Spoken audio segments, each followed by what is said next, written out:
Wait, before Luna goes live, my arts and craft project, I made tie-dye cannabis labels.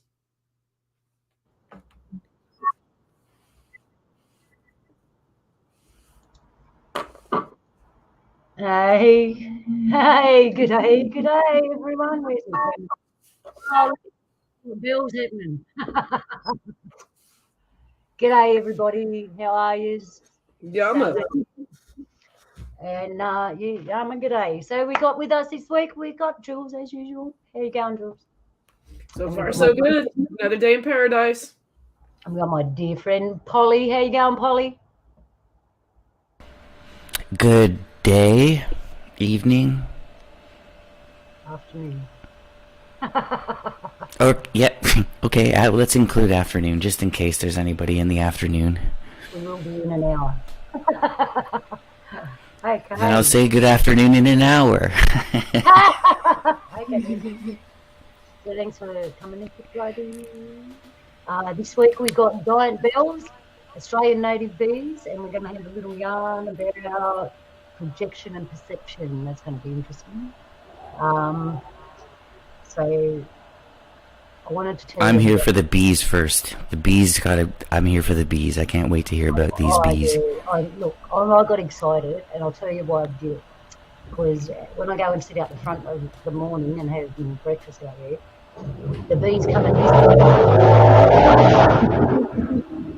visit me. They're leaving without us. Bees come and visit me, and I realise the Australian bees are really beautiful. They're not like what you think they are. When you see them, you're going to love them. And because Polly's so excited about it, and so am I, we'll go with the bees first.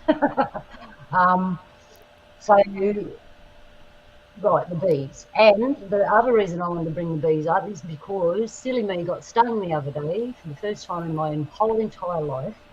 And as everyone knows in Australia, everything bites you, sting, dirty, poison, right? Anyway, I've never been bitten in my whole entire life. I run around with no shoes on all the time, day, night, doesn't worry me. But the other day, I went out in the dark, no shoes on, and I got bitten, and I ended up, looked like someone hit me foot with a hammer. But I'm all right, I'm talking down, I'm not sick, so that's a really good thing. Even though it bit me, I'm not sick. But that's when I realised, I should present some of our beautiful insect life.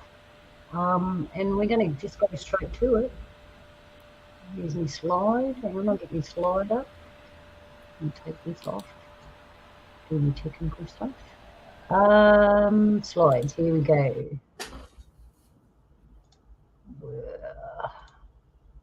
Australian native bees. And I love just jumping into the show.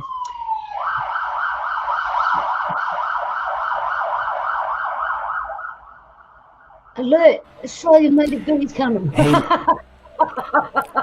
I was just gonna say, your bees sound a lot like our police officers. Actually, I'm just going to go and close the door so we sit down. There for a second, I thought they were coming to take me away. I always thought bees were above the law. Yeah, so we're looking in chat. Hey, Joe. Hi, Jojo. I'm back. Sorry about that. This crazy person named Luna is in chat, and One Polynation's in chat. Yep. And hi, Joe. Hi, Ursh. Yeah, as usual, I don't have YouTube on the desktop. I have to use the phone because YouTube does not like my computer. When I have two windows open, it's static. So, but this way, I'm not 100% in chat, but I'm with you guys. Okay, so I want to present to you our beautiful native bee. It's called a blue bee. I was just gonna say, that's a blue bee. We have blue bees. We have more than I've one. never seen one of those. I haven't either. That's why I'm so excited to present it, because I realised that something so tiny that we take for granted, these have never seen before, and they're so beautiful. And so I mean, looking at that, are they just like our bees? I mean, dumb question, but do they produce a specific kind of honey? Yeah, they produce honey, and because they get the honey from the Australian plants, it would be a little bit different. But they collect honey. That's what they do out the front every morning. They come around all the flowers. One thing I need to tell you about our bees: they don't sting you.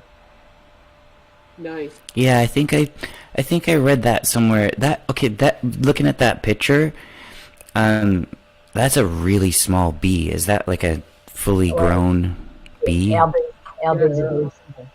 That particular Because bee. if you look at that photograph is a picture of somebody's. I'm assuming that's a thumbnail and index finger, right? So look at your thumbnail, and the bee is probably only going to take up like what, a quarter of that, maybe half at the most. Yeah. That's a tiny bee. Yeah, is it a juvenile or an adult? That's an adult. Wow. You wait till I can't wait to show you the rest, Polly. You're gonna love them. So you out there. Yep. All right. So they are tiny. Our bees are tiny. So you know the normal yellow and black bee. Mhm. That one is actually a bit smaller than the normal yellow and black bee. And the other bees I'm going to show you are actually smaller again. So that one's actually a medium-sized bee. Do I detect a theme here that maybe Australia's bees are all smaller? Yep. Wow. All right. I wonder why that is. Wait till you see this one. There he is again. Now, if you notice, see how he's kind of grey and blue, or that one? Mhm. And then you get them brown and blue. They're half an hour. Nice they all join us shortly. You can't see these things anyway, but we can describe them for you. Also, kudos to the photographer. That's incredible. I was just thinking the same thing. That's like an incredible photo. See, no stinger. Notice no stinger. And there's our other blue bee, and I know it looks kind of like a waspy thing, but it isn't. That's also one of our bees, a blue bee. That says, "Don't mess with me." Yeah, it is a back off. It's like the army of insects.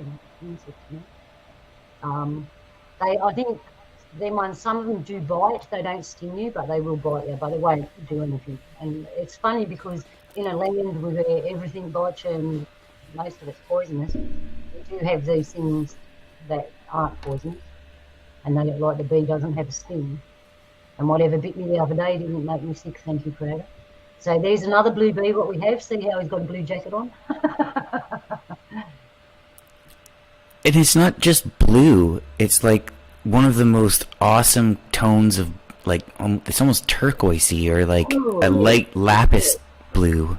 Look at that, the way that blue gets in with the gray and the charcoal gray and the ash-looking gray and the black and the contrast. It's just amazing. Oh, I'm bee jealous. I wish our bees was like that.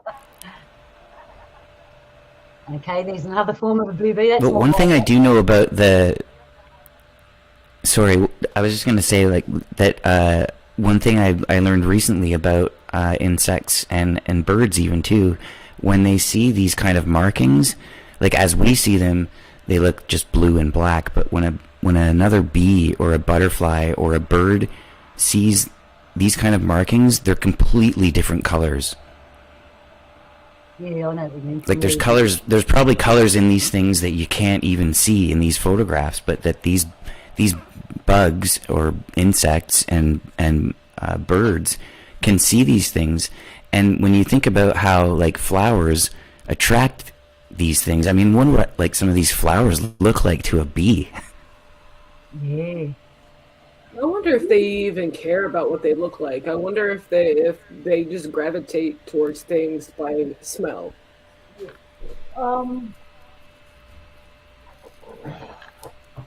I think bees care what they look like because I've seen them cleaning themselves and stuff. Yeah, they do clean themselves. They are particular. The animals and insects, yeah, they care to a point.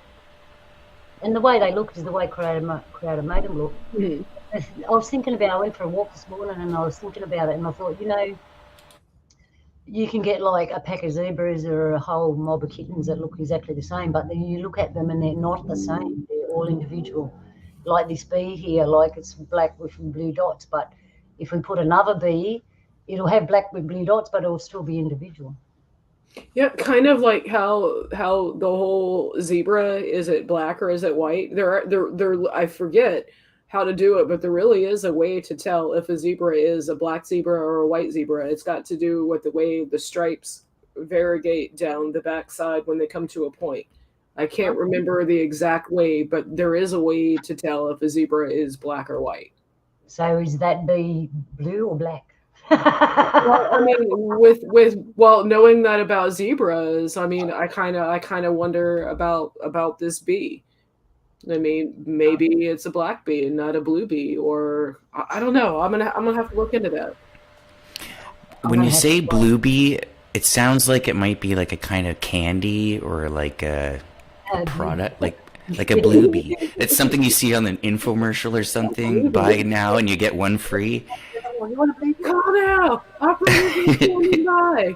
Yeah, Wait, there's more. Order now within the next 15 minutes, and we'll send it. We'll throw in a ShamWow. Get your bluebies now. Bluebies now, free ShamWow included. Every man loves a good set of blue bees. You got to laugh out of that one next week. It's the perfect Christmas present. So here we have, these are smaller again, and these are, the rest of them are like this now. Oh, we got Naysay. We just welcome Naysay.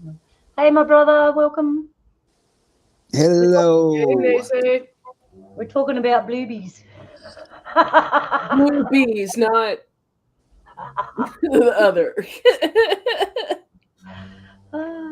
And I know Ursula's laughing right now because we spoke something about that the other. Yeah, so what we've just done, I just showed them our native bees, Naysay. We actually have blue bees and we have a variety of them. So I just popped up some slides to show them what they look like. And one blue bee, if you can imagine the yellow and black bee, but blue and black. So that's one of them that we have. Then we have another one that's black with blue spots. Then we have another one that looks like he's wearing a blue jacket and the rest of him is black. And now we're up to our smaller native bees, which are very tiny. They look like little flies. And this is the closest one I have to yellow and black stripes. So this is one version. And our bees are very unique, as you'll find as I go through, even to their hives. And wait till you see their hives, Polly. You're going to love them, and so will you, Naysay. You'll find out why. So there's one of our native bees there. There's a whole mob of our native bees. These are the black native bees. Wow. And they look like little flies, but they're not. They're our black native bees. And if you notice, they're on mud. So our bees are different, as in they put their hives in trees and in sides of hills and stuff like that. And they, as you can see, they're on the mud. And that's a couple of them. And when you see them, I've often gone for a walk and they've all been in a whole mob flying at me, all talking to me at once. There's nothing like it because they're so tiny and they're like little flies, but they're not. So if you can imagine them just hovering there in a big mob talking to you, it's really, really special. And there's only one way that you can get the honey from those special bees. You have to unique up on them. Unique up on them. I like that one. Hey, Polly. Yeah, Greetings, friend. Have a rest. Say good day, Naysay. And Polly for And hello, other citizens. That's you, Oh, me? I'm a citizen? Oh, hello. Just trying to be gender safe. Uh, I'm calling everybody a citizen I now. did that at work the other day, and it's like, always just go to the classic she, her. It never fails. I had a echo here. It was really funny. Okay, so there's our bees, our basic black bee. Oh, well, this isn't very close. How can I get this closer for you? I can't. But there's a little chart on some of our bees. So you saw the black one and you saw the one with the yellow stripes. But here we have all kinds of colours, and they all kind of look different, but they're all small and they're all look like little flies, but they're not. But they come in all those variety colours: red, green, kind of grey, blue. So if your bees don't have stingers, how do they defend themselves? Because I've heard of a way that bees can defend themselves. They have to work in groups. So what they would do, let's say there's a wasp that's attacking a beehive, that they would surround this wasp, and instead of stinging it, because obviously these ones don't have stingers, they vibrate in a certain way that basically kills it, like heats up the wasp to the point where it dies. Yeah, that one surprised me. That's a good weapon. Well, I know they bite. Some of them bite, but I presume they'd do that. But I've been observing them in the garden. They're very peaceful, humble little insects, you know. And I've watched them fly around the spider webs that are there. It's like they can detect them, and they fly that close to them, and I sit there going, don't get too close, you're going to get caught and I'm going to have to save you. But they don't. They fly just that far away from them. It's like they can feel there's the web there, and they just fly around it. Ursh, I know you're watching, why I wanted you here, so you can help me out. Go, Paul. Well, I've also heard that they're not really supposed to be able to hover like they do because of the proportions of their body and like their wing shape and stuff like that. And people have suggested that they use the same sort of vibration to hover, to aid them in flying. I would believe that. And if you look at their wings, I was looking at one the other day, and I could swear that his wing was out and he could turn it to a certain position. It was like some of the aircraft that we see, the wing could actually move a little bit and change position and turn sideways. That's what it looked like.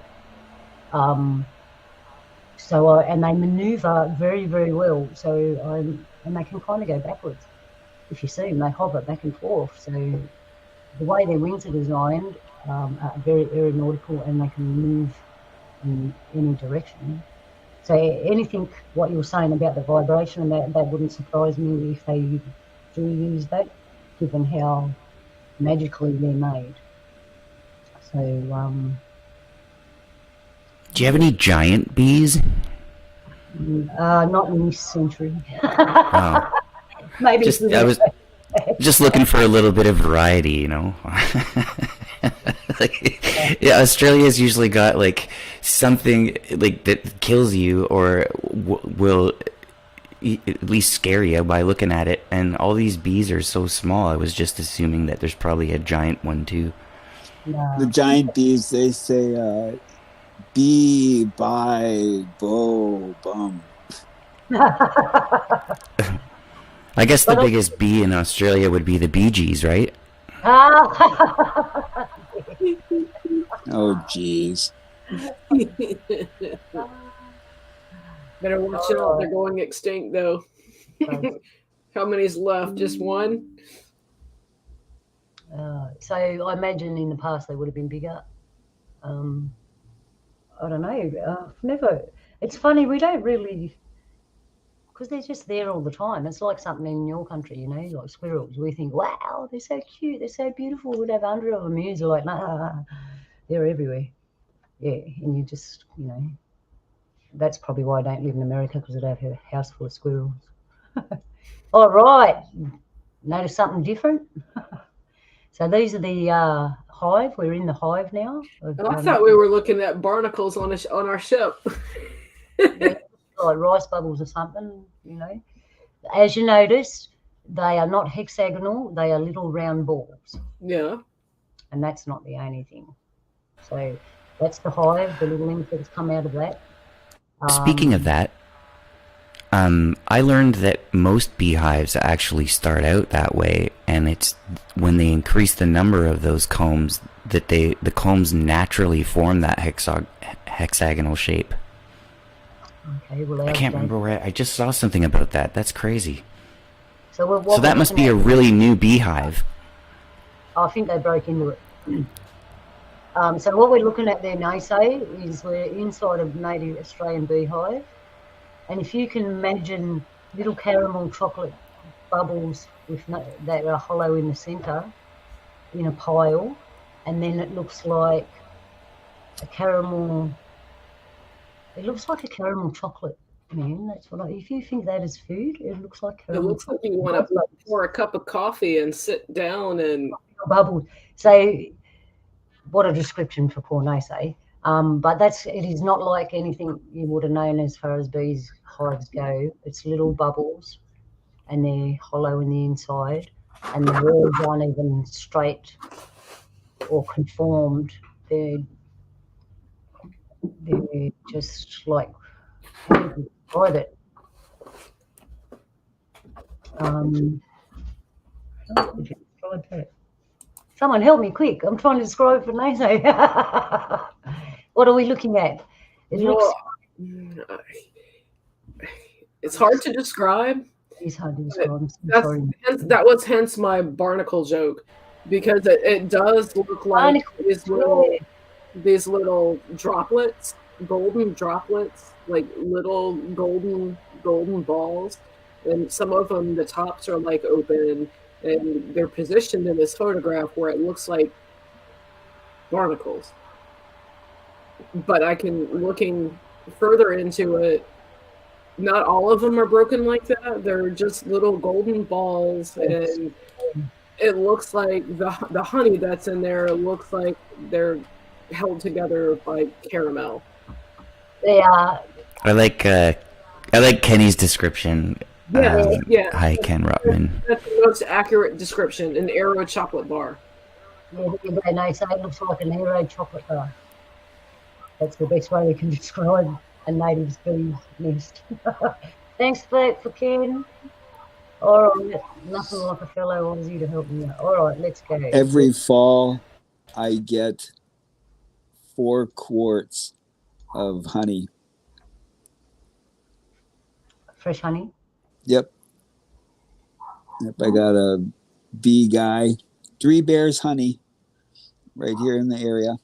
Oh, nice. And I've been buying honey from him every fall for like the last 4 years. And yeah. Try wild rice cold with some honey and berries in it. Oh, yum. Yum.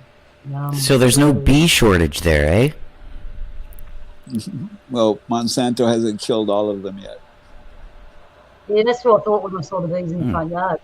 Well, the native bees are still in my yard, so that's a good thing. Yeah, are the bees over in Australia, are they threatened, or? Well, I've heard people say they are, but that's what I mean. I looked at in my front yard's full of them. Mind you, as they build, they're destroying the habitat.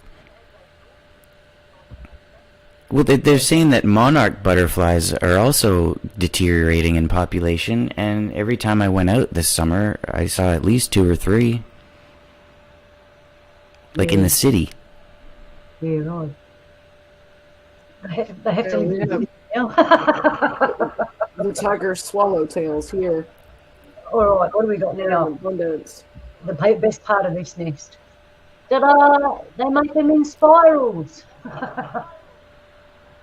That's pretty much sacred geometry right there. Yeah, so that's the other thing that's special about our native bees. They make spiral nests. And remember, they're inside, like the side. I'm going to show you a couple of ones in a tree. They're inside the side of mud hills. They're in trees. They're like, don't build, they build a bit different. But that's what they build, spiral nests. Pretty cool, hey?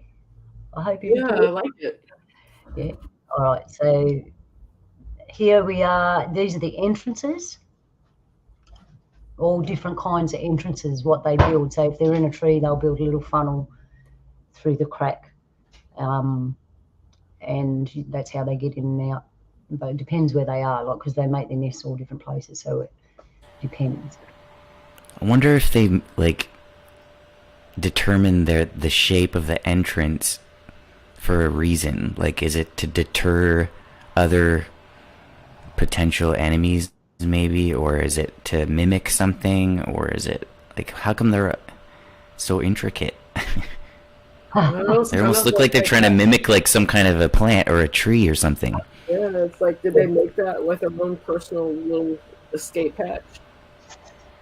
Yeah, they're pretty ingenious. I'd say, as everything here, it depends where you are and on your terrain and what's around you to what you actually use. And looking at the variety of entrances, that's what they've done. If you notice, the ones that are in the tree have kind of got the smaller funnel, and the ones that are different are fanned out. So yeah, it depends where they are, where they build their nests. It's proof of the hive mind. I wonder how many bees it takes to build one of those. Oh, a few, and they're only tiny, remember? So it's a lot of work. Yeah. Those entrances would only be very tiny, also. So, and Do you know actually, that most bees are extremely shy, and if they get embarrassed, they have hives? they get hives. They get nervous. Hives. That was a bad joke. Sorry. Oh, it's all right. It's good to have a laugh. I wanted to laugh on the show. All right, so there you are. I'll just flick back through them for you. I'll make them large as we flick back through them so you can see them better. So, yeah, so there you go. There's their entrances. Oh, that's what I've got to do. Go out in my yard. I've got to really be careful what I do out there now because I do have these bees in my yard. And as you can see, I could knock their entrance out because I'm not noticed where it is. I'm going to have to go looking for them now to find out where they are, so I don't reckon. And I'd love to find something like that, but I wouldn't want to open their nest. It'd be a bit cruel to open their nest. For the Australians in the house, yard really means paddock. Oh, yard. Yeah, sorry. Yeah, our yard means our front or our back yard, like yard. Oh, Nasa, you always get me on that. I'm going to have to get you back on I don't have either, so We call them yards here too. yeah, we call them yards. 5 yards, 6 yards. It's the orientation of the yard determines whether or not it's the front or the back. Right. The Because you want backyard. to keep your offspring in a good stockyard. Fence them in. And that one there, that's probably the entrance, I would say. Looking at where they're standing, they could be on the entrance of their nest, but it could be on a mud. They could be getting mud, who knows. But there you go. So bees at least in North America, what I've heard is that most of them are female. There's actually I think it's like in the 80s, maybe even 90s percentile, all female. Is that the same in Australia, or are they all male? I never asked, Holly. You know, people get upset if you ask the gender these days. I wonder if when the bees, they do their ritual dancing, I wonder if the bees in North America will go counterclockwise and Southern Hemisphere, they do counterclockwise. Hey, there you go. With them spiral Of course they do. You got a point. Synchronicity. Spiral nest, which way does it go? I like that picture, especially the one in the upper left-hand corner. The one Oh, of yeah. the spiral honeycomb. Mm-hmm. Because you have all you can really see the contrast of the bees with that one, how they are blue, but their wings are so iridescent they kind of almost look pearlescent. Yeah. So Sorry, Naysay, I'm probably doing a horrible job describing. that's anti-clockwise. It's spiral. If you go from the middle out, it's anti-clockwise. So yeah, there you go. Polly, no say they make it anti-clockwise, and that's bubbles. Remember, that's not the little hexagon shape. That's just bubbles. So, well, there you go. Hope you enjoyed the bee show and the bluebies. But wait, there's more. But wait, there is more. We have giant bells. That was the best Bluebee show I've ever seen. I know, right?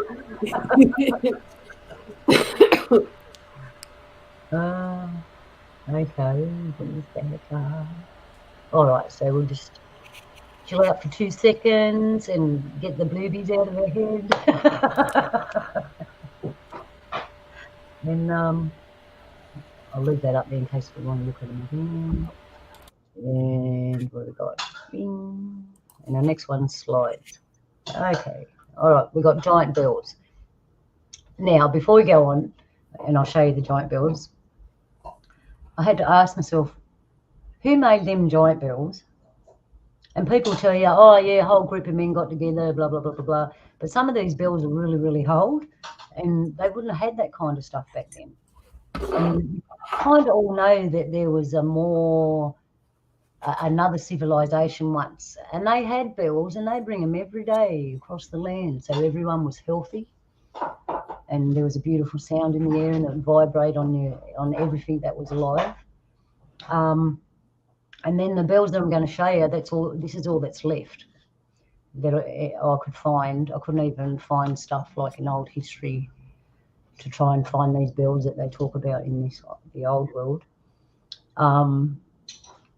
So when I show them to you, they're in different countries. We've got, what have we got?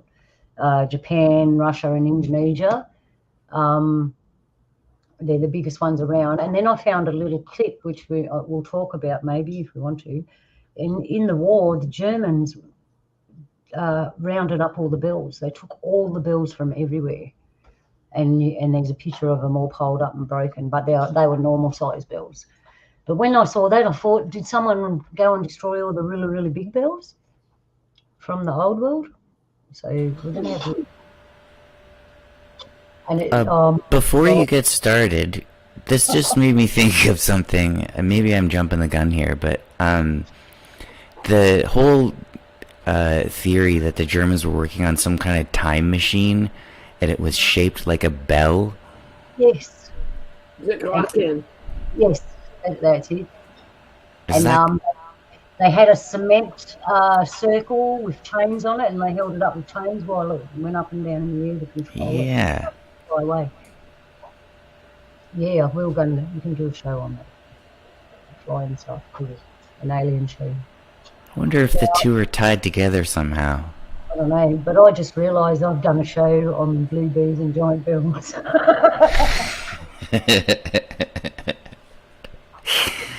I was going to point it out later if you weren't going to. No, I just know.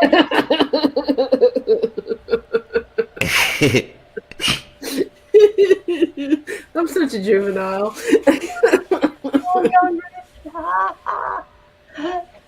But when are we going to have a show about giant bees and blue bells?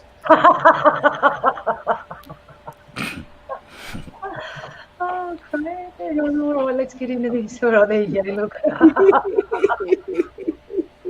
Silver bells hanging on a string. My grandmother called it my ding-a-ling-a-ling. Oh, no. Well, the show is blue bees and giant bells.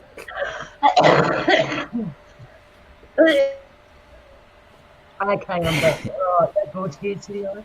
But anyway, all right, so I found this giant bell. And I realised it was one of the oldest ones I could find that was kind of still half intact, right? And What was her name? On the ground. So what we got here, they say, is it's a giant bell.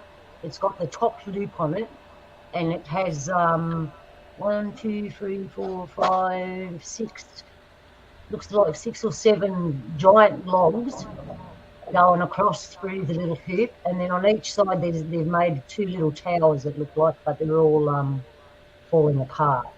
And the towers looks like logs joined together, and then they're cemented over it. But it's falling apart. The bell is sitting on the ground, and when I saw that, I thought, hang on a minute, the bell don't work if it's sitting on the ground.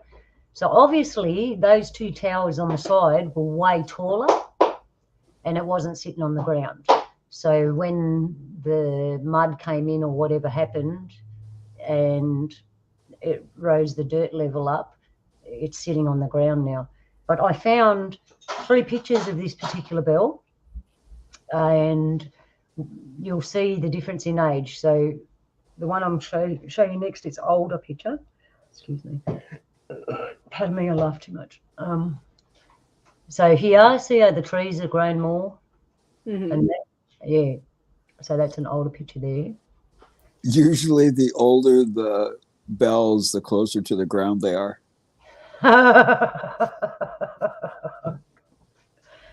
Okay. Well, apparently that bell pretty is close to the ground. Yeah. So now we have a sketch of it, right? But look at it's in better condition again. So what I realised, this must have been the oldest picture.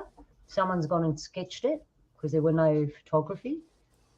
And it's still in not bad condition. Look at all the trees around it. Still on the ground. And then you go there. That would have been like not long after we sketched it. And that looks like it's in the 1920s or something. They might have took that photo. So there's proof of one giant bell that was left. That's a different one, but again, look how big it is, and it's only inches off the ground. Oh no, it's about one person sitting down height off the ground. They'd still work that bell. It'd deafen you though. This is Russia. Theirs hasn't even got anything to hang up. What I found interesting about this bell is the pattern on it. Beautiful pattern on it, which we'll see, and it's broken. It looked like it dropped, and there's a big piece missing. This is in Moscow, so there's a better picture. And the way the top of this bell is, it looks like a handheld bell. You know how some bells have got the hook so you can hang them on something and go ding, ding, ding. This bell looks like one like this that you pick up and ring with your hand. See how the knob is top? But you'd have to be a really, really good person to do that. Why don't they put it back together? I don't think they know how. Well, the piece is right there, isn't it? Yeah, Looks like the piece is right there. You just put it back. Well, all the king's horses and all the king's men couldn't put that big bell together again. Yeah. And the metal. How long I'm sorry. I wonder how long forging iron. I want to say it's been a while. And I remember when I was in high school, we were taught how to make molds, and we would have molds in order to use pewter. Oh yeah. You know, and so we would pour liquid pewter into molds, and I just imagine on the massive size that they would do the same principle, because they've been the Bronze Age when they were because there was copper, tin, bronze, so no clue, just pondering that. What'd you find out, nimble fingers? No, well, I'm just looking at the picture there of the broken piece of the bell, and I was going to say to Polly and Jules, because they can see it, how you reckon that's like, what, a foot thick? Like, how thick is that bell at the bottom there? At least It might even be depending on it. It might be at least a foot, maybe more. But I'm busy looking at these patterns that are on this bell. Yeah, I was trying to get a closer picture of that. To see more of the patterns and what it looked like. Well, even the clapper inside the bell. Yep. Of how huge that would have to be, and the top of the bell would have to be significantly designed for the clapper to hang in the bell. Yeah, that's the other part of it. And hence why the bell has to be off the ground for it to ring. And like the size of them, it's just not. I'm going to connect picture, you'll see the size with people. I think there you go. There's an older picture. It looks like before the war, before World War One. It looks like. Same bell. So the piece is in exactly the same position. They obviously can't move it. Well, it's definitely an old photo because looking in the background, there's what looks like remnants of horse and buggy. Yep, and they're wearing like Victorian clothes, long skirts, jacket. How'd they get it on top of that base? Like, is that where they found the bell? Is that where they just built a city around this bell? Or did they bring it in from somewhere else and put it on top of that concrete? Looks like cement blocks, or you know what I mean? Giant It's like a Nephilim 7 was foot. out there playing with a bell and broke his toy and just left it. It's a good question, Polly, because I can't imagine human beings in that day and age now, and it's older than the picture we're looking at, right? So that bell obviously didn't come from the early 1900s. It was made a long time before that. And what's that bell made of? That specific one? Oh, I don't know. And it's so weird looking at this picture because the way that piece is missing from it, it looks like concrete, but that bell's not made of concrete. But I mean, maybe it is made of concrete, and that's the way humans could get it there in the middle of a city in the first place. That's what I mean. Could be, but if it was concrete, it wouldn't ring. I mean, may ring, but it wouldn't be like anything. I'm just playing devil's advocate here, but I think what that photograph might actually be is an art exhibit once they figured out how to use concrete in really cool ways. And the art part of that exhibit is the fact that the bell is broken in two perfectly like usable pieces, and and that one piece is right below where it's supposed to fit, and like every single person that walks past that exhibition or art piece, assuming that that's what it is, I'm just suggesting here, is going to look at that and say, why don't they put that piece back in the hole? Yeah, well, we said that, eh? How come they because if you look at where the hole is, you can see the thickness of the bell, and if you judge that thickness by the people standing in front of it, which is, I don't know, it's going to be a little bit off because they're in front of it a bit, but it's like a couple of feet at least in thickness. Yeah, that's what I was thinking. So if that's made of metal, you would need to have something big enough to cast that. Yeah, and little people can't do that. Exactly. They're too little. So whoever made it, I presume whoever made it was a lot larger than us. Well, I'm just saying, if it's made of concrete, anyone could have made it. Oh, well, yeah, it could be because they do BS us a lot, right? And you never know. But I just realised if I lived in Moscow and I was poor, that'd be a really good house. Right. Maybe it's a shop. A bill shop. A bill shop, man. All right, we'll just have a look at these two pictures again. So it's still in exactly the same place. Yeah. It's kind of shiny like metal. It could be a mixture of metal that we don't have. Who knows? I could go and read a lot of papers and find out. In that picture, it almost looks like it's made of copper because of the way it's turning green. Yeah, it does. It has that. It could have a mixture of copper. That patina to it. And the other thing I noticed about them bells, because they say this one, we're looking at the one with the round knob on the top, and it's actually got a gold cross. I think they put that on later.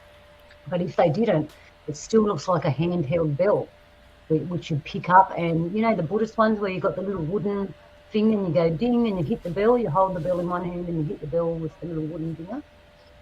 I've actually got a little one here. Where is that photo? That's Moscow, Russia. It's not in Belarus? It's called the Tsar's bell. It's called the Tsar's bell. It's the same bell, but look at the time that has elapsed between the color version and the black and white one. The background images, the buildings look completely different.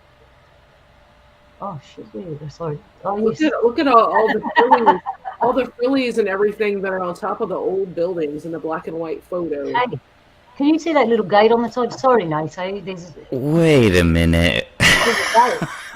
So this bell is on a platform of bricks about 2-3 feet high, 4 feet high, maybe even higher. And there's a little gate on the side of it, and the bell's on this platform. Now, looking at that, it says that if you open the gate, you can go underneath there. Maybe they've left it like that because there's more underneath the bell than there is actually in the bell. Could be. Who knows? It's a mystery. There you go.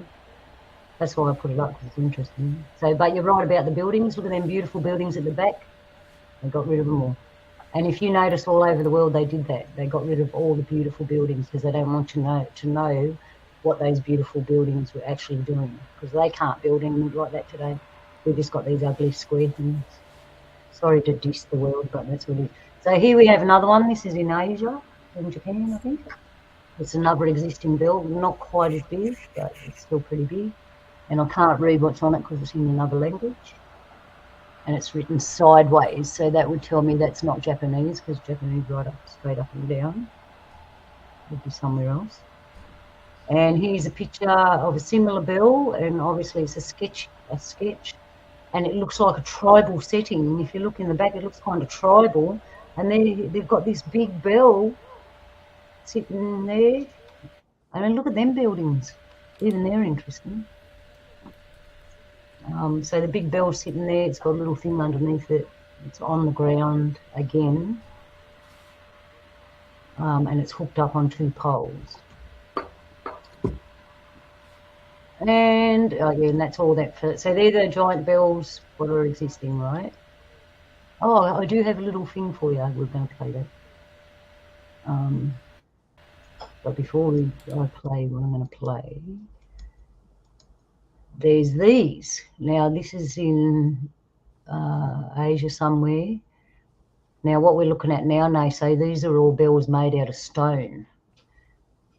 And there's heaps and heaps of them. It's like a temple. And these giant stone bells, they look like I think they're bells. called stupas. I'm not sure. But there's a better picture. And there's like a Buddha sitting in the middle of all these giant stone bells. Yeah, those are called stupas. I think I'm pronouncing that right.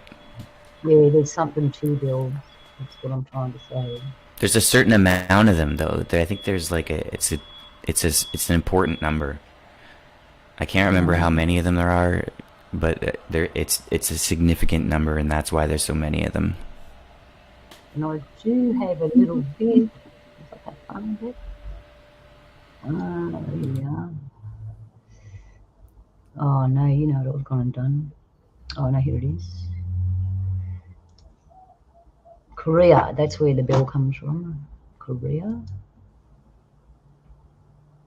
And I'm not going to play any sound. Oh yes, I don't know what.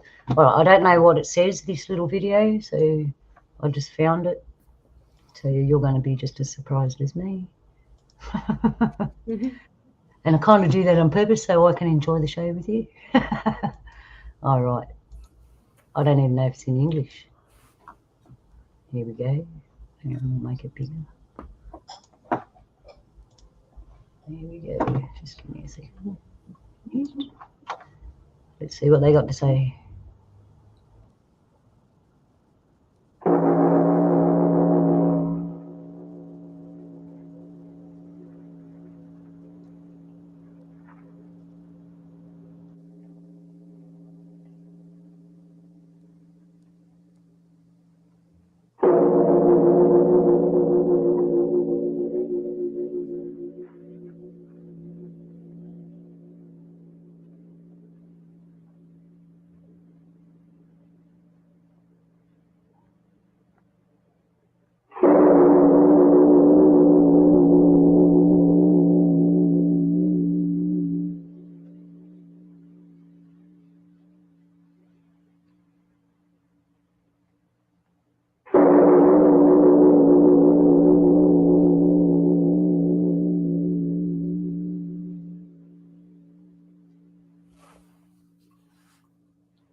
There you go. That sounded fucking wicked, eh? Did you feel that going through your body, anyone? Oh crap! I forgot I was muted. Yeah, that's a very unusual sounding bell. I heard some bells today.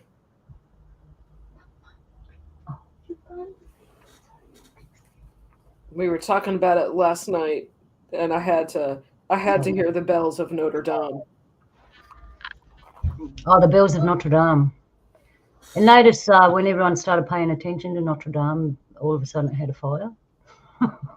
Yeah. How do I get rid of this hand? Stop sharing. So I found that bell very interesting because it was a deep resonation, like because you've got all different kinds of bells and they hit different vibrations. That one was really boom into the body. Yeah. That's a Korean bell. So there you go. There's my bells and bluebies. That bell, to me, I was listening to it very closely, and it didn't stay the same at any one point. And I don't know if it was because of the way it was recorded, or if the way that it's being, whatever, shared, or if it's the design of the bell itself. But when it's hit, like usually a bell is like it's a clean like tone. It's easily decipherable, and it's usually in a very small, let's call it, spectrum of sound. It doesn't deviate from that at all, and it's almost like playing a note on a piano, right? Whereas this bell, it's like you can hear like a wave that's going you can hear a slower frequency within the higher frequency, and it's I guess, for lack of a better word, you can hear it moving. It sounds like somebody's trying to tune it to me, and it's that's what I meant. You can feel it resonating through the different parts of your body, and it goes like it has a little bit of highness, but then it goes boom down into a deepness. But there's something moving in that bell tone. Like it's almost like if you play. For me, the best way to describe it is if you've ever played two guitar strings, you're trying to tune your guitar, and when your strings are out of tune, they do what that bell does. And when your strings are in tune, they stop and they make a clean like line almost, I guess, to describe it. Well, that was the bell of the king. And did you notice that most of the bells are after like the Tsar and kings and that they had these bells? Actually, while you were talking, Polly, I'm looking at the picture of the bell because I still got it up on my screen. It's like there's a spirit in there running around making the bells noise. Yeah, that's a good way to describe it. It sounds like there's something running around inside that's making you can hear it running around in the tone of the bell. And it would be interesting to know whether or not that was done on purpose or whether that was just an maybe unintended and unfortunate ignorance of how bells work. Well, also with the dynamics of the acoustic, when the resonation happens within the bell, if the bell itself is moving, then as the opening is directed towards you, it's going to have a different pitch or sound to it as it moves away from you. That is also true. And you know what? That could be what we're hearing in that recording, actually.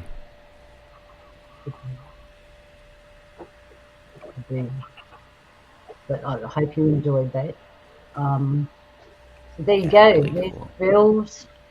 Like I said, there's reasons we had big bells in the past, and like the kings and that. So if the kings and the Tsars and that owned them, that means they would have been played. You would hear them throughout the kingdom. Yeah. And depending on your king and what kind of bell he had would depend on what kind of kingdom he had. Because imagine living in that, hearing that every day. Imagine the feeling of your day having that. Well, that is some of the mythos of bells, that they were rang for several different reasons. And one of them happened to be clearing energy and chasing away negative energy. Yeah. And I don't know if you know, Naysay, but I actually use bells when I do work with people because of the pitch and the way it reacts with your energy. And I use them with clap sticks as well. And I found it at first funny that I actually used a bell.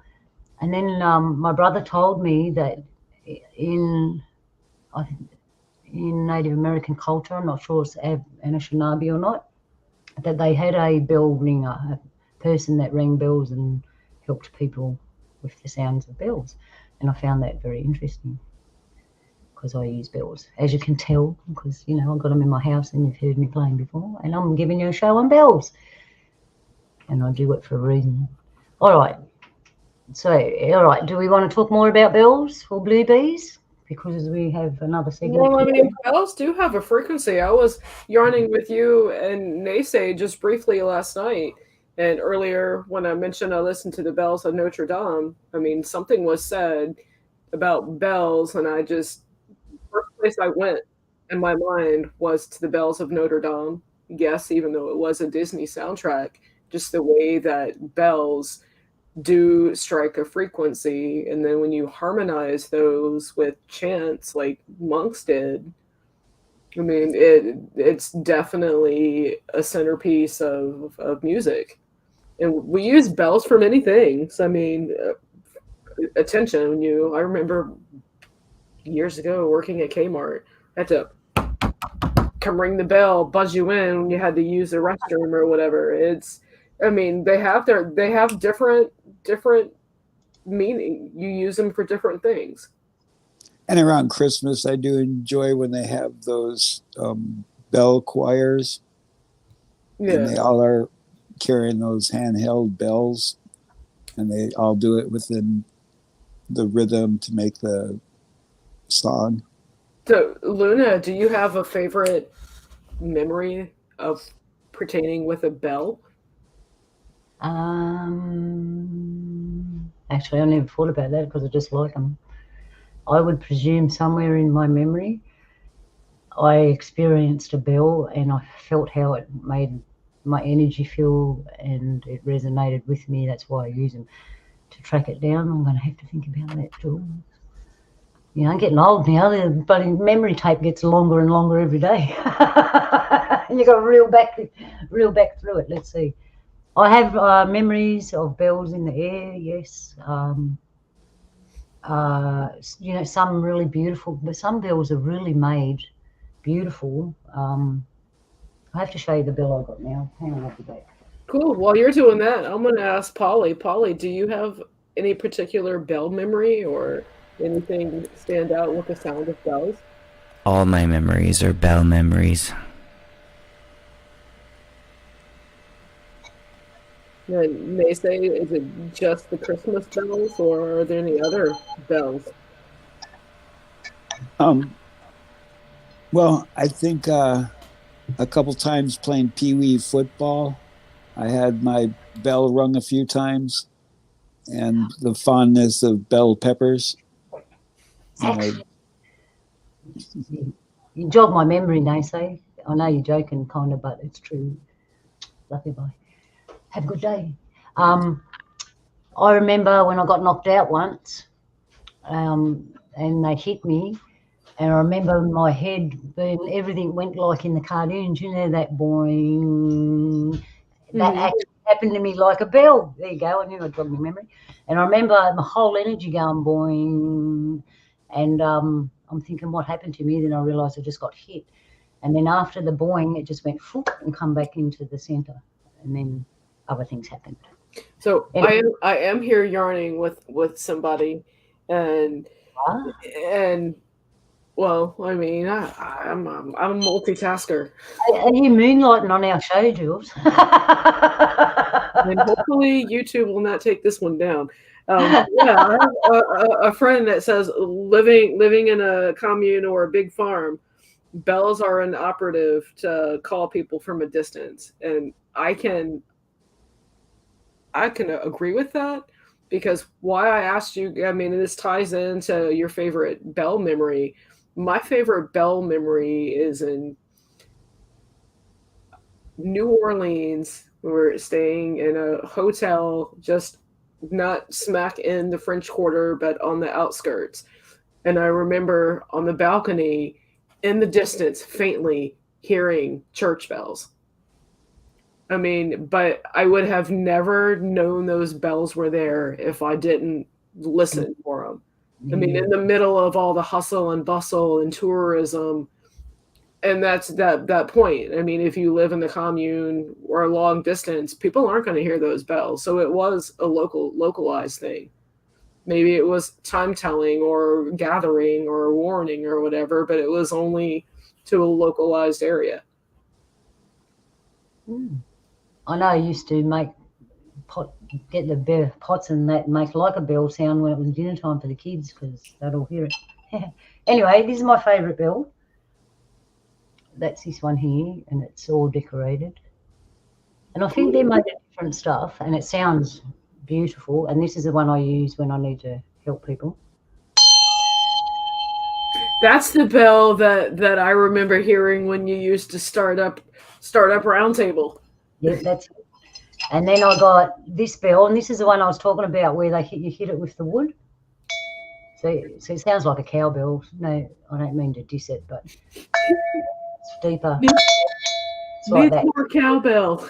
This one's more a bit creepy because it. And then I've got this one. One thing I've noticed about bells is they all start off like almost alarming and then very soothing afterwards. Yeah, because at first you think, what's going on? There you go. Why do we humans associate that first second of hearing a bell with an emergency? It's like intrusive. That's why. It's like it's like someone throwing a spear made of sound into you. Like when you first hit a bell, it's like not unlike hitting a cymbal. Also, It's like- Pavlov's dog, since we were young, bells were rang in order to gain our attention. This is true. From It's like- church through high school, elementary You school. walk into a shop, ring the bell if you need assistance. But I mean, it's really dual, because the ending of the sound of the bell is usually very soothing. And if you think about like when, you know, those bowls where you rub the piece of wood over the bowl and it makes the same sound as a bell would, except there's no initial impact. There's no like striking. So like it's the same sound, and what a bell does, it to me at least, is the first impact. It's like it almost like invades your brain and like forces you to listen to the rest of it. It's like it jolts you out of something and brings you into the bell. It's hard to explain, but I mean, for somebody that listens to music like a lot and almost everything that's going on, I don't like bells that much, but I do like the ending of bells. Like if you could turn a bell upside down and do that wood thing where you like, you know how you do a wine glass with your finger, Singing bowls. yeah. Like I love that sound, but the initial impact of bells, they're alarming, and that's why they're alarming. That's why they're called alarm bells, I guess. Like for me, they're just like really alarming. Like I always almost twitch when I hear a bell, but then afterwards, the sound afterwards is always bringing me back down, like to a state of calm. I'm sorry, my show on bells triggered you. No, it's not a trigger. It's just an auditory observation. No, that's all right. All right then. So, remember, I think it was the last show or the one before that, Polly and I played the crickets singing, and we thought that perhaps it was music over the top of it, and it was a BS one. Do you remember that? I vaguely remember that. But yeah, you're gonna have to refresh my memory. I remember what it sounded like. I'm gonna play it, and because I need to go Yeah, do it. I was looking for, because I was telling you guys that there's bees that were recorded and they were synced in, and they actually sound like they're singing. Yeah, right. Yeah, so Sorry, Luna, I came to your show and I'm all unprepared. hey, I come to my own show and I'm half prepared. It's all good. But I need. Oh yeah, I remember this. This is when they slow it down, right? Yeah. Okay, here's the thing that's cool about this. When you're a cricket, your ears, if you even have them, anyways, it doesn't matter. The method of the way that you hear is magnitudes smaller, right? So that would mean that the same frequencies of sound that we hear, which are spaced a certain distance apart, they almost wouldn't even be able to hear that. Like, they would feel that more than they would hear it. Wow. Which is maybe why they run away from us. Well, this one says no human instruments or voices, right? This is pure just the crickets. And I need to go Gilloy, so I'm going to play it for you while I disappear. and this would be what the cricket would hear, is what I'm saying. Yeah, I get you. All right, well, here we go. Have a listen to this. And grab a drink or anything while we're playing it if anyone wants. And this is just...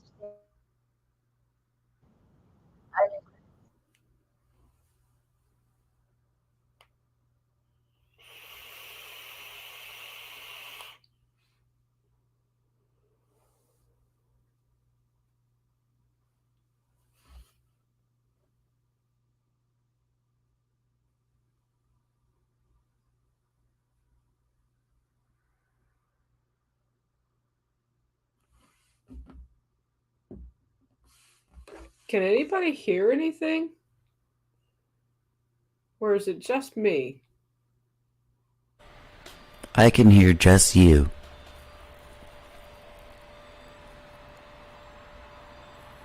I can hear just me too. Oh, that's right. Luna nipped off. So, hey, everybody in chat, Himalaya. Hey, Joe, Cannabis Resolution. Hello. Hey, Polly. Hey, Luna. Hey, Ken. And anybody else that I may have forgotten? Oh, and anybody lurking. Hello and good day, good evening. Yeah, so while we're waiting on Luna, Polly, are you doing anything new and exciting that you want to tell us about, or are you just like everybody and going with the flow? Neither. A good way to be. I'm back. What were you talking about while I was gone? If you let the crickets play, I didn't hear anything. Oh, here's one thing I want to say about crickets. Is, you know how when someone is like, maybe, for example, telling a bad joke, and then, so the way you would describe that to somebody else would be like, and you heard nothing but crickets, right? Yeah, we've had many of those moments. Yeah, so that saying's used quite a bit. And I think if I was a cricket, I would be like, excuse me? I'm actually pretty loud. So you're lucky to hear me. You should hear me the way I hear me. Hey, grasshoppers make the same sound? They make a similar sound. You might be a grasshopper. Yeah. All right, now we get on to... We're going to talk about projection and perception. All right. She always wanted to have a yarn about it. And I looked at them and, I don't know, the word projection, I was going to make a slide, but it was so late night. And I wanted to go. Yeah. We used to use projectors with slides. True. That's right. It's about the only way I can relate to that word. And it would put a projection of the picture. Yeah, well, so I wrote months ago, I wrote some stuff down. Perception and projection. There's a couple of different with projection and perception. I wrote this down because they sound similar, and then when you think about it, they kind of are, but they're kind of different too. And the main thing, projection is an estimate or a forecast, situation or trend on a study of present ones. And I mean, some of the other things I have written down, the synonyms, you can use them to estimate a forecast, prediction, a calculation, prognosis, whatever. Like the I can't say it. I'm at a loss for words right now. Like it's okay. Weather. When you suggested them two words, expectation, forecasting, computation, the presentation of an image on a surface, especially a movie screen, the presentation or promotion of someone or something in a particular way. That's a projection. And perception, the ability to see, hear, or become aware of something through the senses. Okay. Where's them cricket? I mean, this is like hodgepodge, and I mean, some of the other things that I have written down, the state of being or process of becoming aware through the senses, such as discernment, appreciation, recognition, realization, awareness, consciousness, knowledge, grasp, acknowledgement, understanding, comprehension, interpretation, feeling, observation, idea, judgment. And a way of regarding, understanding, or interpreting something, a mental impression that would. No, that's good, because the word perception, all right, for me, I automatically took it as part of a gift, to sense things. Well, and I had a quick delve into it in the normal world and realised that I'm glad that Nase and Polly are here, because perceptions can be different. So I might, in my perception, feel something, but Nase and Polly might feel something totally different or not. And when I looked at that, and I thought, oh, okay, yeah, that's true, and people have got a free will. So if you don't perceive it and I do, so it is. And the projection part of it, I kind of jumped, because in the spiritual part of it too, the projection is when you project your energy forward, and that's not always a good thing. You have to be careful when you do it. And then you said it, the projection of like forecast, if you're in business. Well, I mean, and the intuitive understanding and insight. Yeah. I don't know where I was when I looked at these words. And I mean, and with that, I have written down insight, understanding, sharpness, quick-wittedness, clarity, discrimination, discernment. Okay. Nase, Polly, have you got anything to say about them words?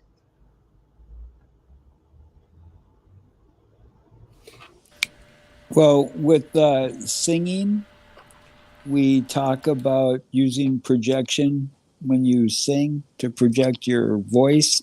Mm-hmm. And then perception to me is like bringing up the circle again and the dot in the center of it. If you're looking at the center and then you go around the circle, you're getting different perspectives.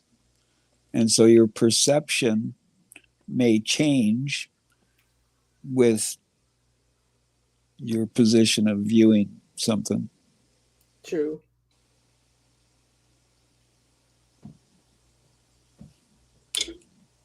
I'm talking to myself here. Yeah, That's what I felt. It's movable. It depends, like where you are, what angle you're looking from, and who you are, also, to what you perceive. Because I've done tests like that. I've had people here, and this presence has come into the room.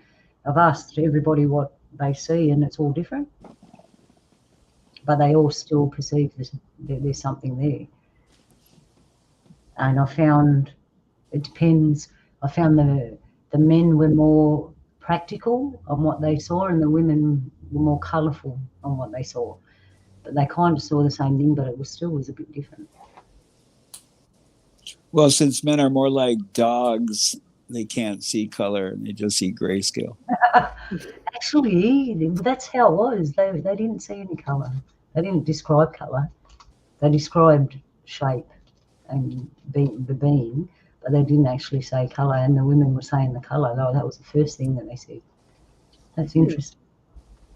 Interesting. Hey, we can see blue bees. Oh,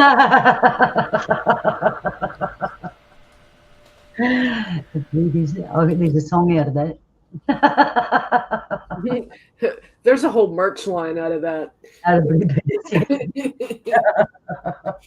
I wonder what their perception is. We were talking about that earlier, eh? The perception of bees compared to ours. And Naso mentioned again when he said dogs. But you know, who said that animals only see black and white? I don't believe that. Well, I don't know why I'm thinking this. Maybe it's something that I remember from coming across years and years ago, that bees see, and they have, like, what we see one of, they have the ability to see like hundreds of. It's the way that the rods and cones are positioned in their eyes. They see completely different. Yeah, they see more than one. Because of their little tree. What a bee sees compared to what we see is none of our beeswax. True. Unless you want to be a booby. Oh, well, I'm out of slides and stuff to show you till next time. Unless and the whole perception projection, that was just kind of something that I just came across, and it's like, interesting. We might be able to tie this in together, because I can kind of, perception and projection, it's, and that's where I am in this. It's completely open for discussion. Projection and perception. Definitely, when you project when you walk into a room, you can tell by the energy that would be what you perceive of it. But you could also combat that and project your own energy and change things. Yeah. So maybe this is a topic for another time. I'm trying to remember what the prefix pro means again, because I know pre means before. Yeah. Pre. Yeah. And then pro, like objection. I object. Project. So it would be process. So I think it would be like pushing forth. Yeah. Like moving forward, pushing forward, momentum forward. And pre is like before.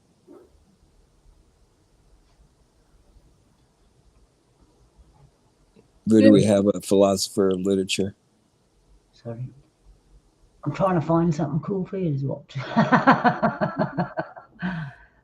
I've got all this stuff for shows in case I get stuck and I can't find nothing. No, that's all right.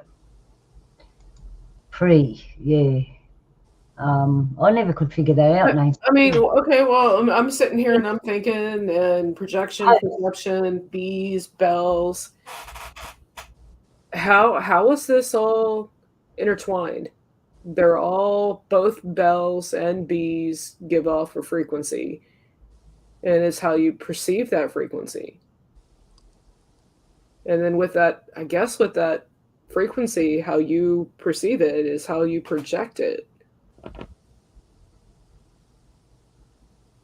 Yep. So how are we doing?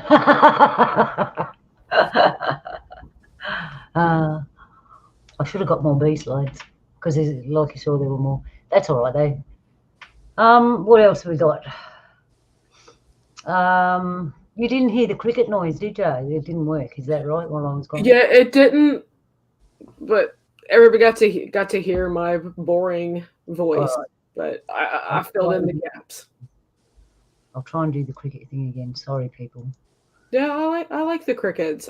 I'm down for hearing Jiminy Cricket.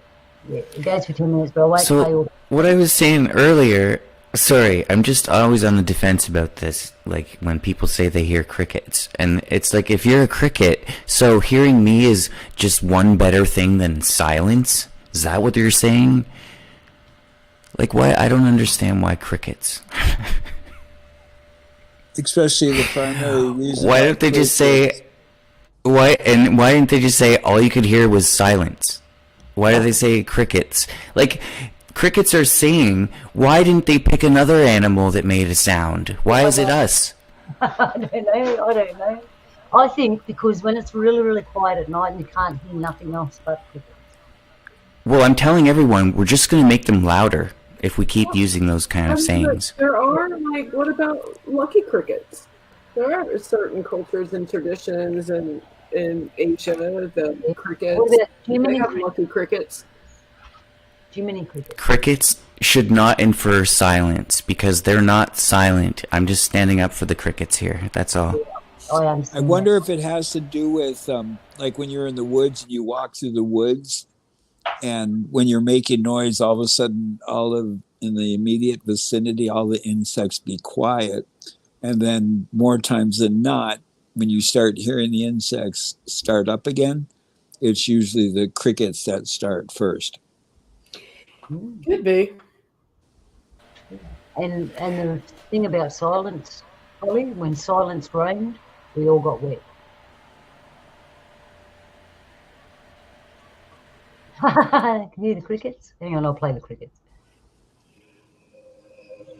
Oh, I hear them. Yeah.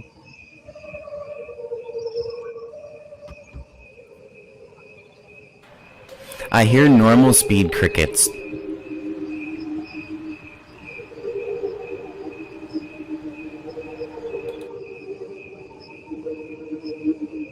What do they have overlapping the crickets? That overlapping. Well, it sounds like they're adding other instruments or noises to crickets. I think they slowed the noise down, and that's what it sounds like. And the noise, normal cricket noise is normal to me, and the other noise is slowed down.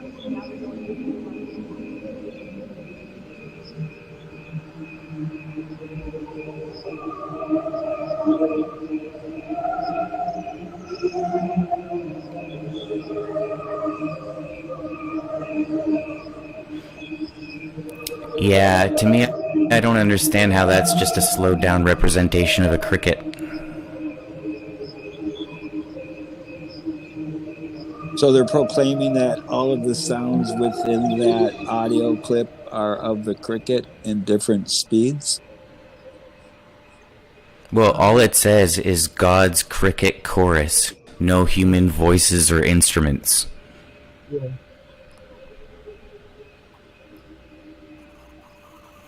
And that's a grasshopper.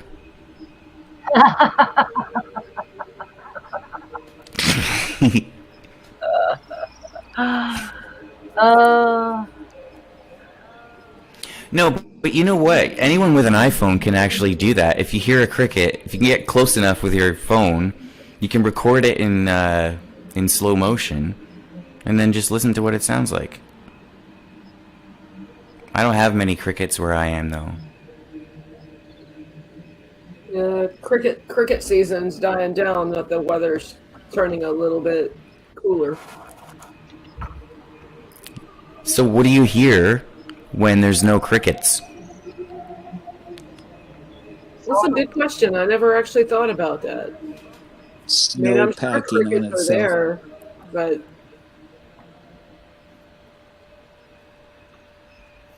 I mean, but there are crickets in the. It's an interesting question. That's a grasshopper. Well, I think if we're gonna be inclusive, we should probably consider crickets. I don't want to eat the crickets. I want to be defiant. Uncle That's- Cloth is not going to make me eat crickets. They don't want to be eaten either. It's a win-win for both of us then. Okay. I just found one. They get a piece of tree and they put on a record player and see what they sound like. It's a little difficult to hear you, Luna, when you're playing the crickets Yeah, too. I know. Yeah, here I am. I just found another one.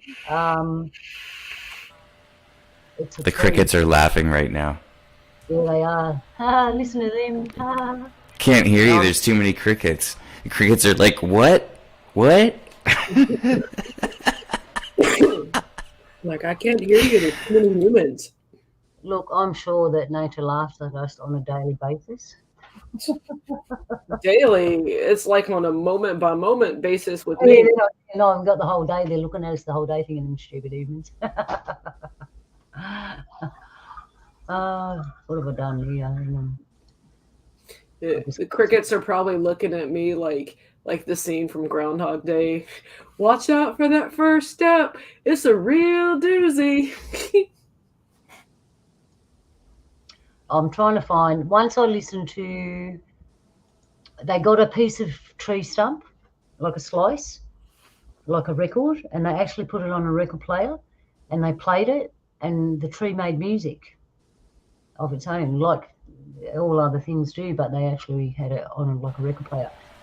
Can you play it? I've got to find it, Polly, because all this stuff I found years and years ago when there was no restrictions on anything. Upstairs sat me down and said, look at all these things, and they had, each one had nothing to do with the other, like listening to a tree and crickets. I'd love to do that. I just need to convince somebody to let me borrow the record player so I can completely destroy it in the process. Get an old one from the... I'll give it back, though. you give back after you finished. Well, it's not of any use to me at that point. All right, then. Let's round up the show. I'll ask you what you thought. We'll start with you, Polly. You're talking. So what did you think about the blue bees and the giant bells? I've never seen blue bees, and I'm still fascinated by them. It's, and how small all your... Like, you think about Australia, you have giant spiders and like all kinds of crazy stuff, and then these tiny little... They almost look like the same color as those beetles. Yeah. Like, just the color of blue is really... It's like a lapis-y kind of blue. Yeah. Just really, really cool, and so small. And no stingers. I knew that about...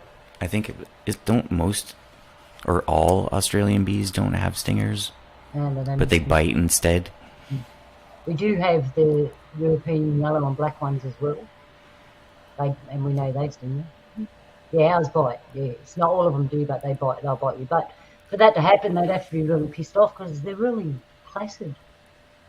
Like they're like. Well, how can you be pissed off when you're that color? Yeah. True that. True.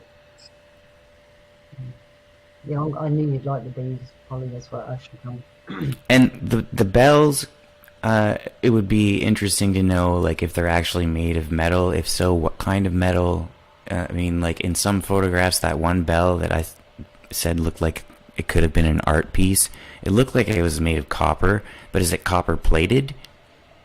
Is it copper plated over cement? Is it copper plated over wood? Or like, and another thing I noticed about the bells is the ones that are suspended off the ground.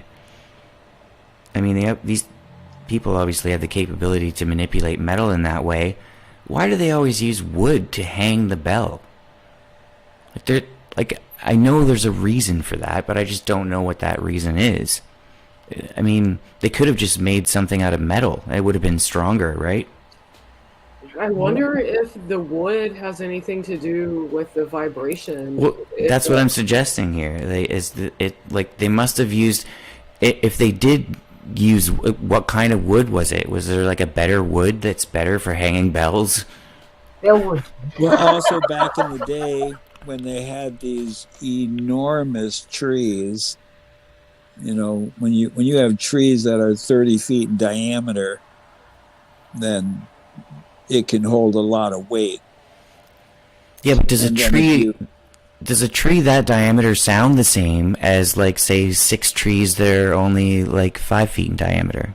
Right, but to attach metal to metal and then to have it swing, it would scraping against itself and it would wear itself out. Where a lot of times I don't think these bells, they were attached. These to bells the aren't wood, moving. Dude, these bells aren't moving. They're too big. Yeah, but I understand what Nate's saying. As the bell moved, you'd hear. Yeah, I get that, but I mean, these bells, they're not moving. They're so giant. There's no way you're moving that. Yeah, a giant that make it. And even so, the wood would make a noise if it was moving anyways. So clearly those bells, the ones that are suspended by the wooden beams is what I'm talking about. Specifically just those ones. They're not designed to move. They're designed to be rung from the inside. They're not designed to swing back and forth. Hang on, because who's going to stand inside that and ring a bell? If they did, those wooden beams would break. But go and find like the different church bells. A lot of them were on a piece of wood as like a crossbar, and the rope would be on the wood, and it would rotate the wood. You know, like when you're doing like an Indian burn. You know, so you would tilt that cylinder of wood, so it would cause the bell from shift side to side, and the clapper inside it would strike the sides of it. That was one way they had it. Another way they had was a clapper on the outside of the bell that would be like a striker from the outside. And those are the bells that usually didn't move at all. They just hung solid, and then the striker would ring it.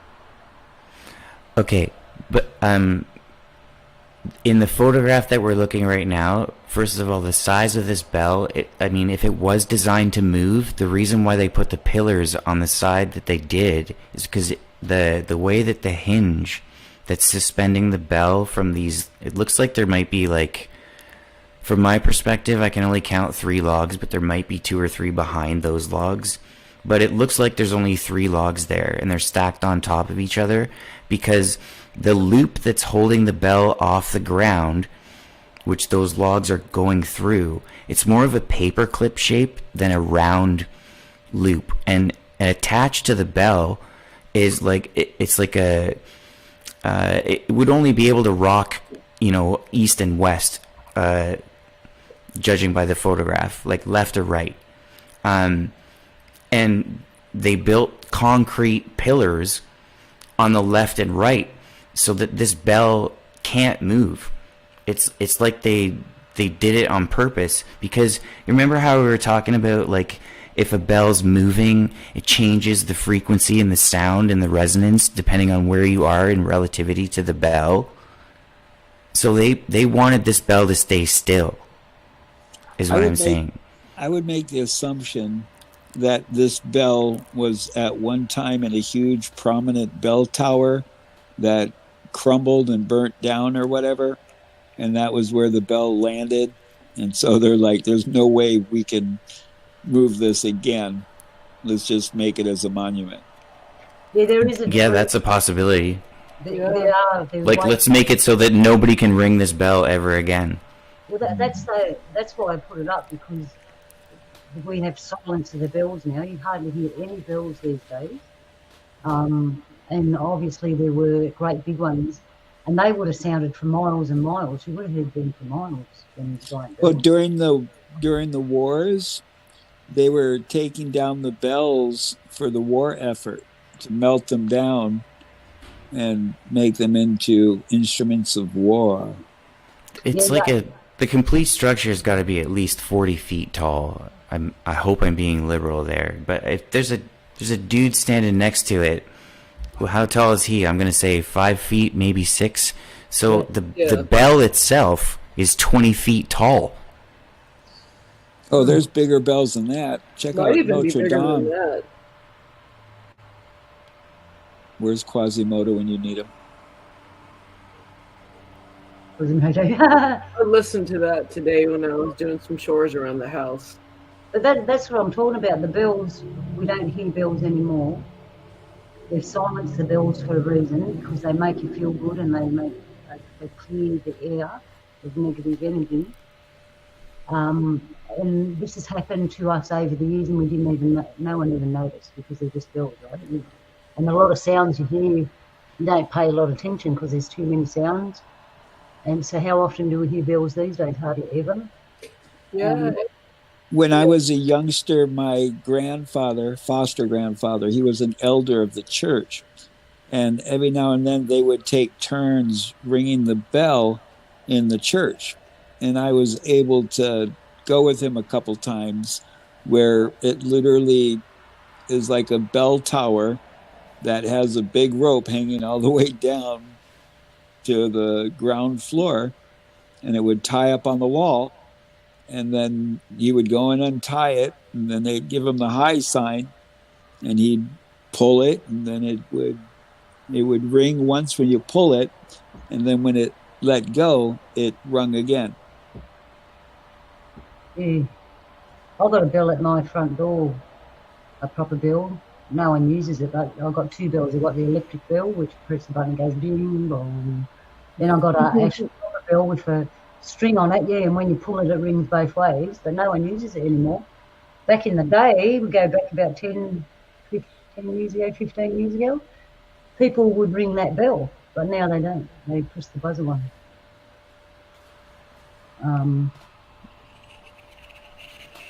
Seems like maybe it could be another art piece to me. Just, it's like a bell that you can't ring. Like, it's designed to move in two directions that it can't move.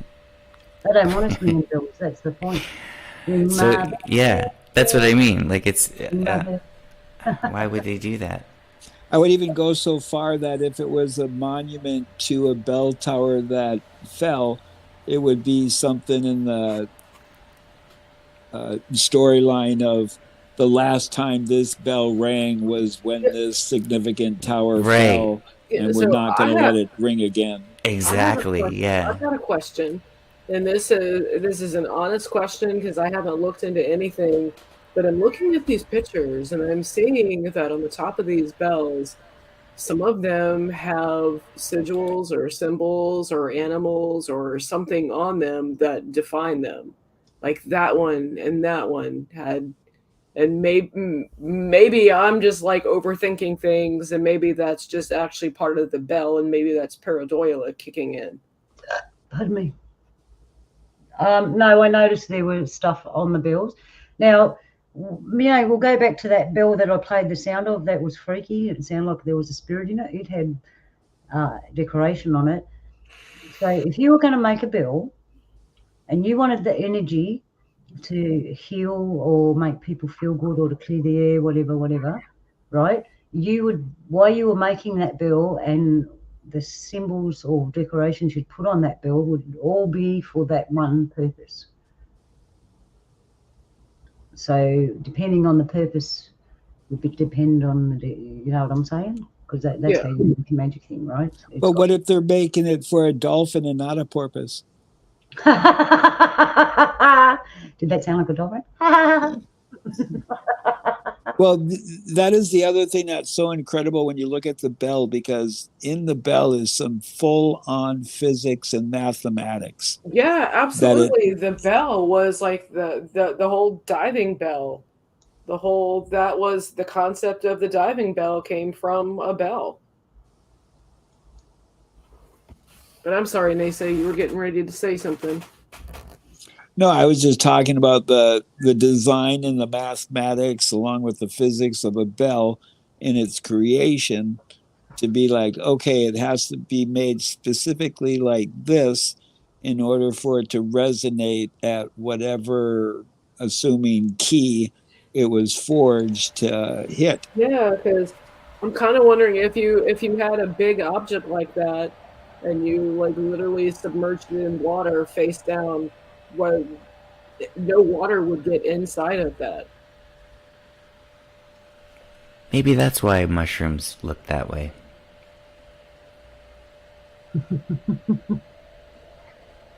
I just know there's something going on with the bells and we should hear more of them. And there isn't many giant bells left, and they mostly now we associate bells with the church. Obviously back then they had bells for different reasons. Maybe if we heard more bells and clear the air would be nice, especially in this day and age. There's too much fear in the air and we need something nice and sharp to clean it through. Everyone get your bells. Christmas is coming. We've got an excuse to ring bells. I mean, we just need everybody to like get their bells and all their incense, and everybody simultaneously at the same time ring their bell and clear and put their incense and clear the energy away. That's it. Get your bells on, everybody. Winter solstice. Yeah. So, anything you want to say, Summer Nathan, before we go?